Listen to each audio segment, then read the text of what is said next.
राधे राधे। कुंज बिहारी श्री हरदास।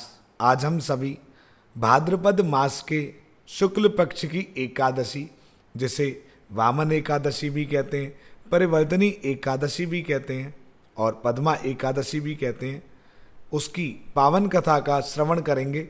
आप सब अपना ध्यान बांके बिहारी जी महाराज के युगल श्री चरणों में केंद्रित करें और कथा का आनंद लें। नमः कुंज बिहारिण्यै, नमः कुंज बिहारिणे, स्वामी श्री हरिदासाय गुरुणाम गुरुवे नमः।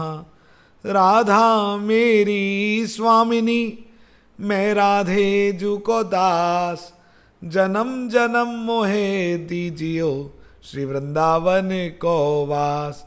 वृंदावन सो वन नहीं, नंद गाँव सो गाँव, बंसी बट सो बट नहीं, कृष्ण नाम सो नाम। बोलिए श्री बांके बिहारी लाल की जय। अर्जुन ने कहा, हे भगवान, भादों की शुक्ल पक्ष की एकादशी का क्या नाम है तथा उसके व्रत की क्या विधि है? उस एकादशी के व्रत को करने से कौन सा फल मिलता है?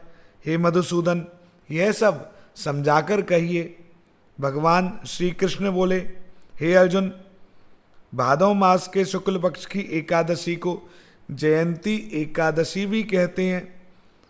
इस एकादशी की कथा के सुनने मात्र से ही समस्त पापों का नाश हो जाता है और प्राणी स्वर्ग का अधिकारी हो जाता है।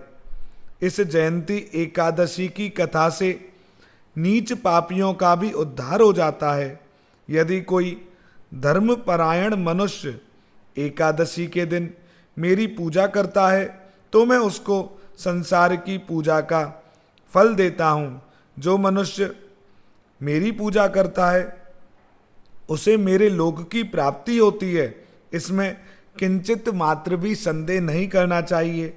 जो मनुष्य इस एकादशी के दिन श्री वामन भगवान की पूजा करते हैं वह तीनों देवता अर्थात ब्रह्मा विष्णु महेश की पूजा करते हैं। हे अर्जुन, जो मनुष्य इस एकादशी का व्रत करते हैं उन्हें इस संसार में कुछ भी करना शेष नहीं रहता।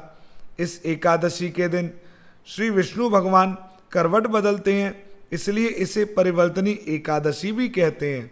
इस पर आश्चर्यचकित होकर अर्जुन बोले, हे कृष्ण जी, आपके वचनों को सुनकर मैं भ्रम में पड़ गया हूँ। मुझे भ्रम हो गया है कि आप किस प्रकार सोते हैं तथा करवट बदलते हैं। आपके बलि को क्यों बांधा और वामन रूप धारण करके क्या लीलाएं की?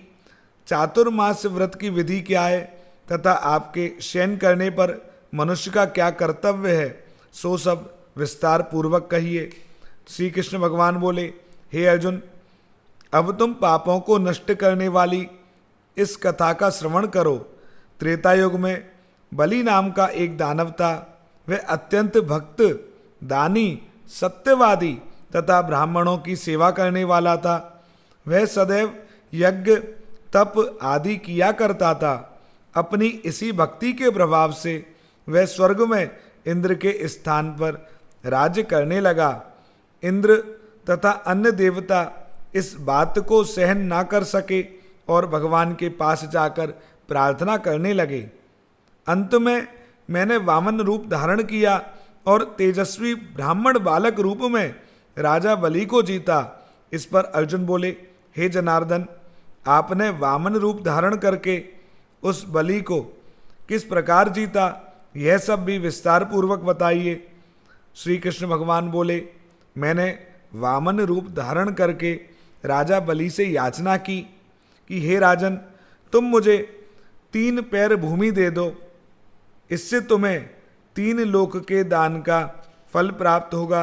राजा बलि ने इस छोटी सी याचना को स्वीकार कर लिया और भूमि देने को तैयार हो गया। जब उसने मुझे वचन दे दिया तब मैंने अपने आकार को बढ़ाया और भूलोक में पैर, भुवन लोक में जंघा, स्वर्ग लोक में कमर, महरलोक में पेट, जनलोक में हृदय, तपलोक में कंठ और सत्यलोक में मुख रखकर अपने सिर को ऊंचा उठा लिया। उस समय सूर्य, नक्षत्र, इंद्र तथा अन्य देवता मेरी स्तुति करने लगे। उस समय मैंने राजा बलि से पूछा कि हे राजन, अब मैं तीसरा पैर कहाँ रखूं? इतना सुनकर राजा बलि ने अपना सिर नीचा कर लिया।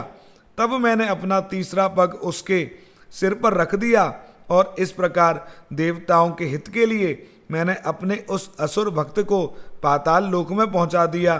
तब वह मुझसे विनती करने लगा। मैंने उससे कहा कि हे बलि, मैं सदैव तुम्हारे पास रहूँगा। भादों के शुक्ल पक्ष की परिवर्तनी नामक एकादशी के दिन मेरी एक प्रतिमा राजा बलि के पास रहती है और एक क्षीर सागर में शेषनाग पर शयन करती रहती है। इस एकादशी को विष्णु भगवान सोते हुए करवट बदलते हैं।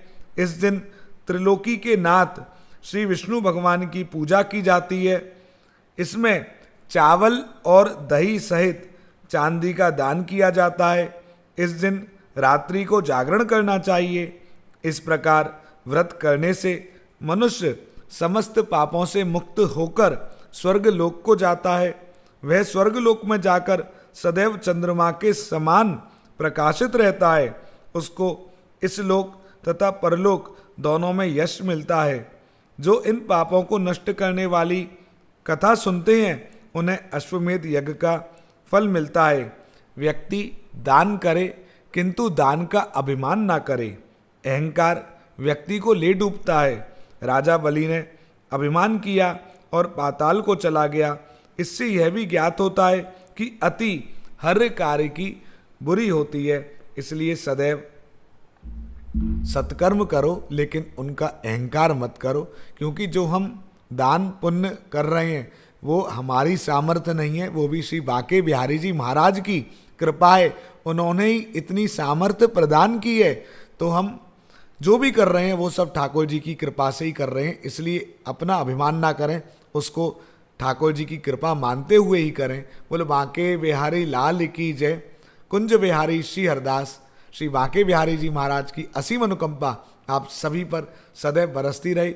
इस वीडियो को, एकादशी की पावन कथा को ज़्यादा से ज़्यादा शेयर करें ताकि अन्य भक्त भी आपकी तरह कथा का श्रवण करें। श्री कुंज बिहारी श्री हरदास। जय जय श्री राधे।